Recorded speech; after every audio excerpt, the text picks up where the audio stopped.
Ce lynx nous fixe. Cet aigle nous survole. Cet ours nous ignore. Le doute n'est plus permis. Nous sommes en Serbie.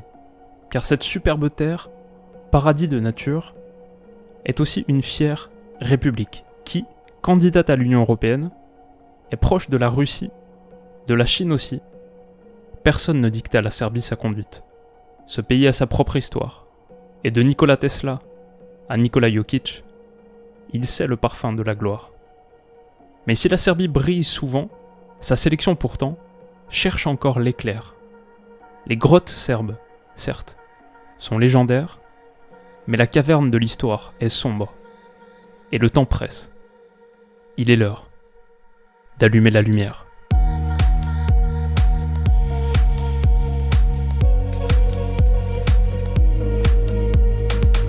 Les amis, bienvenue, j'espère que vous allez tous très bien, très content de vous retrouver pour ce nouvel épisode de retour, le 10e. Aujourd'hui on parle un petit peu de la Serbie. Alors, l'histoire serbe, c'est d'abord celle de quelques très grands joueurs. Quand je pense Serbie, je pense tout de suite Dejan Stanković, Nemanja Vidic, bien sûr le regretté Sinisa Mihajlović, un des seuls joueurs de l'histoire à avoir marqué un triplé de coups francs. Ouais, la Serbie a une riche histoire footballistique, déjà 2 demi-finales de Coupe du Monde à l'époque de la Yougoslavie en 1930-1962, et 2 finales d'Euro. En 60, ils la perdent contre l'URSS de Lev Yashin, futur Ballon d'Or, et en 68, contre l'Italie de Mazzola, Facchetti, Gigi Riva. Voilà, la Yougoslavie c'était une vraie force footballistique du XXe siècle. Mais depuis sa dislocation et depuis la formation de la Serbie indépendante, aucune qualification à l'Euro. 2008, 2012, 2016, 2020, ils ont à chaque fois manqué à l'appel. Cette fois-ci, ils seront là, en 2024, ils seront là après une phase de qualif qui est, pas tout à fait convaincante. Ils finissent deuxième derrière la Hongrie avec 14 points, ils ont perdu leurs 2 matchs contre les Hongrois, et 2 matchs nuls aussi, dont un dernier là contre la Bulgarie, de partout la Bulgarie qui finit dernière. Ce jour-là, ils ont laissé d'ailleurs une ouverture au Monténégro qui aurait pu leur chipper leur place de qualif au nez à la barbe, bon, s'il n'y avait pas eu ce but égalisateur de Babic, 82e. Ouais, c'est pas une Serbie extrêmement convaincante, et les matchs qui ont suivi, les matchs de préparation amicaux, voilà, c'est une courte victoire contre Chypre 1-0, après ils ont été totalement démantelés par la Russie 4-0, d'ailleurs on voit avec ce match, un petit peu comme ce qu'on disait en intro, la Serbie, une des seules nations qui accepte de jouer contre la Russie, ils l'ont fait, et ils se sont fait exploser. Mon dernier souvenir de la Serbie, il est aussi un peu décevant en dents de scie, c'était le mondial 2022, bon c'est pire qu'en dents de scie, ils finissent dernier de leur groupe avec 8 buts encaissés, 3 contre le Cameroun, 3 contre la Suisse, 8 buts encaissés, c'est la 31e des 32 défenses du mondial 2022, avec que le Costa Rica, qui s'était fait claquer par l'Espagne, qui fait pire. Parlons donc un petit peu des joueurs. À quoi ressemble ce contingent serbe? Quelle équipe peut aligner Dragan Stojković dans quelques semaines? Bon, l'équation elle est assez simple. Défensivement, comme on en a parlé au mondial, c'était une catastrophe, c'est pas pour rien. La formule n'a pas été trouvée. Par contre, offensivement, il y a énormément de talent en Serbie. Et d'ailleurs, les chiffres de la Coupe du Monde sont aussi assez éloquents à ce sujet. On a dit que c'était la 31e des 32 équipes sur le nombre de buts encaissés. Par contre, sur le nombre de buts marqués, 5, c'est la 5e attaque du mondial de ces phases de groupe. C'était la meilleure attaque du groupe. Bon, pourtant, ils finissent à la 4e place. Cette équipe est extrêmement déséquilibrée et hétérogène. On va le voir sur le poste d'avant-centre, où il y a déjà un premier débat. La plupart du temps, la Serbie joue avec une seule pointe. Est-ce que ce sera Aleksandar Mitrović ou Dusan Vlahović? Alors il y a débat, Mitrović c'est le meilleur buteur de très très loin de l'histoire de la Serbie. Et bon, même s'il joue à Al Hilal et il a déménagé du côté de l'Arabie Saoudite cet été, il est à 37 buts, toutes compétitions confondues cette saison. Il score, après je sais pas ce que vaut exactement le niveau saoudien, il y a 8 buts en Ligue des Champions asiatiques. Mais ok, Mitrović, il arrive grosso modo plutôt en forme, mais c'est aussi le cas de Dusan Vlahović, qui à 24 ans fait partie des avant-centres les plus prometteurs, les plus cotés du foot européen. 16 buts en Serie A en 31 apparitions, dans une Juve qui est catastrophique en ce moment, une seule victoire sur ses 10 derniers matchs. Ce soir, on va voir s'ils remportent leur finale de Coupe d'Italie contre l'Atalanta, mais 16 buts en 31 journées pour Dusan Vlahović, il n'y a que Lautaro Martinez qui a fait mieux. Lui fait une bonne saison, et tous les suiveurs du foot serbe auxquels j'ai parlé aimeraient le voir titulaire. Je suis pas certain que Stojković mette Mitrović sur le banc. Ça va se jouer entre les deux, parfois sur certains matchs il pourrait y avoir les deux, mais à ce stade, je pense que Mitrovic a plus de chances d'être titularisé et Vlahovic ensuite en sortie de banc. C'est un peu ce qu'on a vu sur les derniers matchs. Mitrovic, c'était aussi le meilleur buteur serbe et le meilleur buteur du groupe de qualif, avec 5 buts, un triplé contre la Lituanie par exemple. Donc ouais, je dirais plutôt Mitrovic titulaire. Perso, je pense que je préférais voir celui qui en a mis 16 en Serie A que 37 en Arabie Saoudite, mais on verra. Donc c'est deux bonnes options, et en dessous, il y a aussi un gars pas mal, Dusan Tadic. Alors, c'est un vétéran, il est là depuis 2008, il est devenu, l'autre jour, avec une cape de plus que Branislav Ivanovic, il est devenu le joueur le plus capé de l'histoire de la sélection serbe. Voilà, il sera là à l'Euro, c'est le capitaine de la Serbie. Avec le Fener, cette année, il fait aussi une bonne saison, il est à 15 buts et 15 passes D, toutes compétitions confondues, avec des qualifs de Conference League, etc. Mais quand même, 97% du temps dans le 11 de départ, 92% des minutes jouées avec le Fener, il joue, il est plutôt en forme, il sera là, et il sera sans doute sous Mitrovic ou Vlahovic. Alors, un truc intéressant avec la Serbie, c'est qu'il y a quelques petits jeunes qui poussent, et derrière Dusan Tadic, pour être titulaire en fonction du système, peut-être plus en remplaçant de Tadic, une demi-heure en fin de match, Lazar Samardzic, 22 ans, né à Berlin, binational allemand-serbe, coté à 20 millions sur Transfermarkt du côté d'Udine, c'est un des joueurs les plus valuables de cet effectif. C'était un nominé Golden Boy en 2022. Ouais, il a vraiment vécu la saison de l'explosion saison dernière. C'est un joueur très très prometteur, un offensif milieu un petit peu avancé, créatif, excellente patte, gros bagage technique, beaucoup de flair. Même pas certain qu'il soit titulaire, juste pour montrer à quel point la Serbie est fournie sur les postes offensifs. Et il y a des chances aussi que Luka Jovic soit appelé, qui en tant que super sub, n'a pas énormément joué avec l'AC Milan, mais n'a pas fait une mauvaise saison en 2023-2024. Lui aussi, un renfort de poids, mais très axial. Pour l'instant, les joueurs dont on parle, on le voit, c'est assez axial. Et c'est aussi le cas en dessous, parfois un peu plus haut, une ligne plus haut aussi, dans le 3-4-2-1 de Dragan Stojkovic, d'ailleurs ce qui est peut-être un peu problématique qu'il soit aussi haut. Mais Sergei Milinkovic-Savic, alors à 29 ans, c'est pas forcément le Sergei d'antan, sa cote lui aussi a un peu chuté, à une époque il était à 90 millions, c'était un des joueurs les plus recherchés sur le marché des transferts. Il joue aussi à Al Hilal, comme Mitrovic. La bonne nouvelle pour la Serbie, c'est qu'il arrive plutôt en bonne forme, c'est 12 buts et 17 passes D, toutes compétitions confondues cette saison. Bon, comme on a dit, c'est l'Arabie Saoudite, son pic est un peu plus loin maintenant, mais ça reste un joueur majeur de cet effectif. Donc pour l'instant, beaucoup de joueurs axiaux, beaucoup de joueurs offensifs axiaux. Sur le côté, il y a un ailier, la plupart du temps à droite, ça peut être à gauche.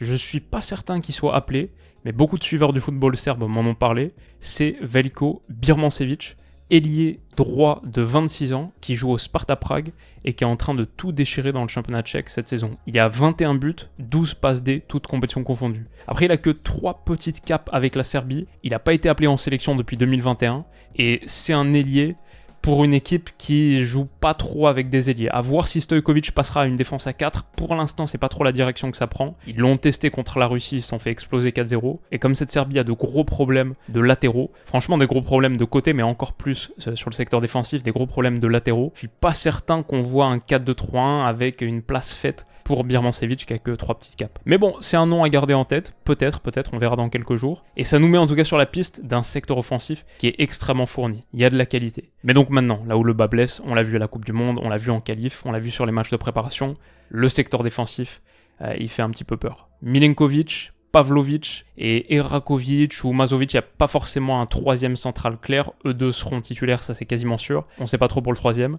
Mais ouais, cette ligne de 3, elle n'est pas particulièrement rassurante. Milenkovic, à une époque, c'est dommage, c'était un des centraux les plus prometteurs du foot européen. Vous vous souvenez, au moment où il explose un peu à la FIO, début de saison 2018-2019, il monte à un moment jusqu'à 35 millions sur Transfermarkt. Aujourd'hui, il a chuté, il n'a pas quitté la FIO, ça fait 5 ans qu'il est là, peut-être 2 ou 3 saisons en trop.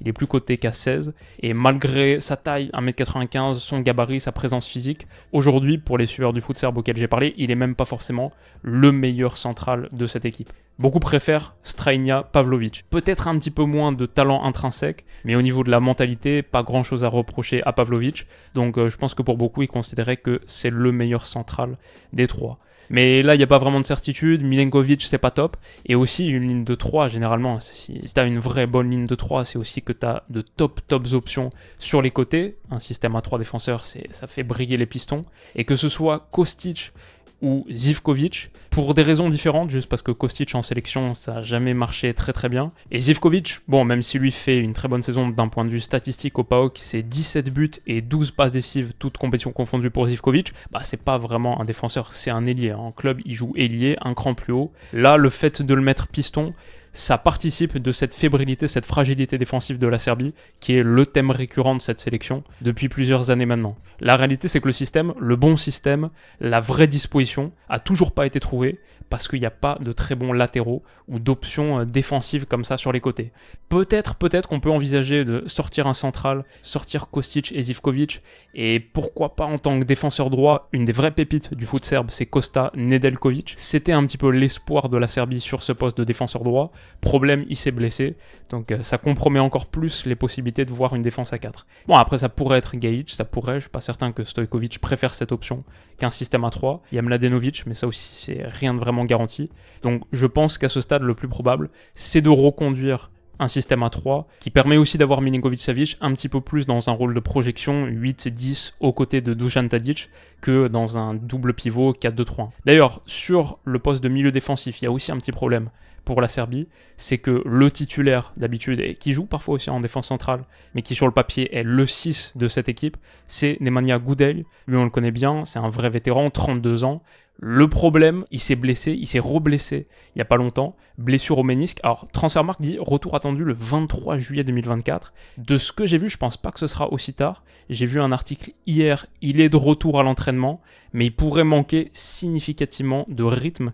Et ce serait un vrai problème pour la Serbie. C'est un peu le seul milieu équilibrant, le seul vrai milieu défensif qui a engrangé un nombre significatif de minutes dans cet effectif. Parce que sinon, à ses côtés, on voit généralement du Sacha Lukic ou Ivan Ilić, mais c'est plus des 6-8 que des 6 purs, plus des milieux centraux que des milieux défensifs. Sans Gudelj, je ne sais pas exactement quelle serait la possibilité. Il y a, je crois, Topic qui est censé être pas mal, mais je ne sais pas trop ce que serait la possibilité pour Dragan Stojković de reconduire ce 3-4-2-1. Et puis après, dans les buts, c'est pas la certitude absolue, mais Vanja Milinković-Savić, qu'on connaissait bien à Coupe du Monde 2022, a joué la plupart des matchs de qualif. Si je devais parier, je me mettrais peut-être lui titulaire.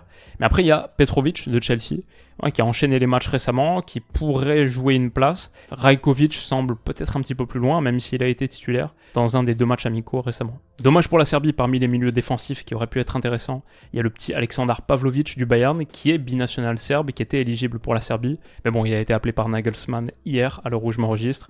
Et je crois que c'était toujours assez clair qu'il allait plutôt essayer de partir vers l'Allemagne. C'est le cas, donc cette option n'est plus disponible. Mais voilà, c'est grosso modo à ça que pourrait ressembler la Serbie si c'était la Serbie que j'imagine Dragan Stojković composait. Le 3-4-2-1, encore une fois, peut-être plutôt Mitrovic que Vlahovic. La réalité, c'est que c'est le grand flou en Serbie, j'ai pas parlé de tous les joueurs, mais dans l'ensemble, ce qu'on voit, c'est une équipe un peu coupée en deux. Secteur offensif, c'est top.